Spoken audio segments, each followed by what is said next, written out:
జనగామ జిల్లా station Ghanpur CM సభలో మహిళా కళాకారుల ఆందోళన, అప్రమత్తమైన పోలీసులు, అడ్డుకున్న పోలీసులు. ప్లకార్డులతో తమ సమస్యలు సీఎం దృష్టికి తెలుపుతున్న సందర్భంలో పోలీసులు తమ పట్ల అనుచితంగా ప్రవర్తించారని తెలిపిన మహిళలు తమ ఫ్లెక్సీ మరియు ఫోన్లు పోలీసులు లాక్కున్నారని మహిళల ఆరోపణ.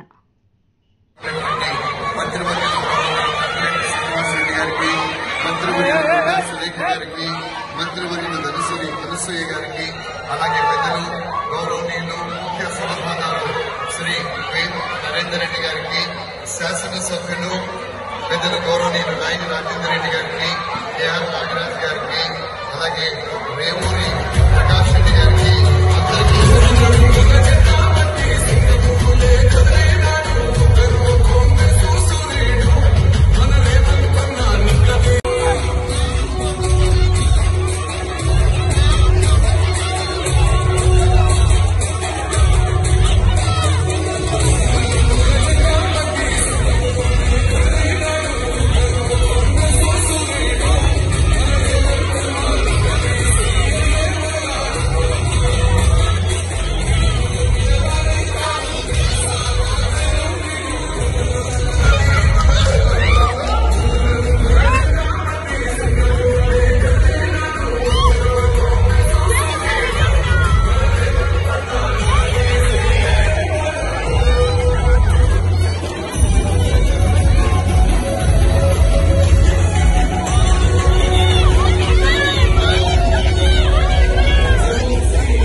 ఫస్ట్ చెప్పండి, నీట్గా చెప్పు.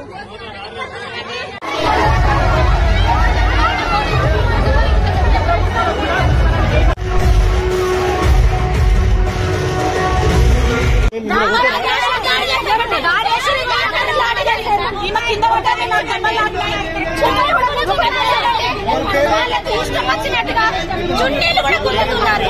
ఒకసారి చూడండి, చున్నీలు కూడా గుంజుతున్నారు. చూడండి, రింగు కూడా లేదు.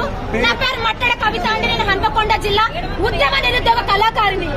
ఇంత ఘోరమైన ఘోరాతి స్థితినా పోలీసులకు ఈ అధికారమే ఇచ్చిండా? దయచేసి ఈ తాలిబొట్టును తెంచే అధికారము మరేవద్దనే మీకు ఇచ్చిండా అని మీడియా సాక్షిగా అడుగుతున్నాను. రింగ్ కూడా పోవడం జరిగింది. అక్కడ కూర్చున్నామండి. రేవంత్ అన్న సభకి కొంచెం ముందే కూర్చున్నాము మేము. అక్కడ గోల్డ్ రింగ్ కూడా పోవడం జరిగింది. హన్మకొండ జిల్లా నుంచి రావడం జరిగింది. ఇక్కడ ఈ రోజు ఇక్కడ జరుగుతున్న స్టేషన్ గన్పూర్ నియోజకవర్గంలో రేవంత్ అన్న సభ పెట్టడం వల్ల మేము ప్రత్యేక తెలంగాణ రాష్ట్రం కోసం పాటుపడిన నిరుద్యోగ కళాకారులమండి. ప్రత్యేక తెలంగాణ రాష్ట్రం కోసం మా భర్తలను, తల్లిదండ్రులను, మా పెద్ద పెద్ద చదువులను కూడా మేము పక్కకు పెట్టి ప్రత్యేక తెలంగాణ రాష్ట్రం కోసం పాటుపడిన కళాకారులం.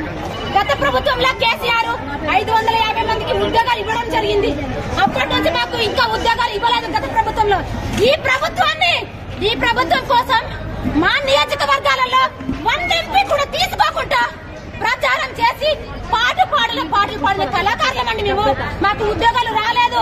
ఇప్పుడు ఈ సభలో మా రేవంత్ అన్నకు తెలియాలని, సీఎం గారికి తెలియాలని మాకు దయచేసి దండం పెట్టి అడిగినాము. మేము ఒక బ్యానర్ తెచ్చి చూపించినామండి మన రేవంత్ సార్కి.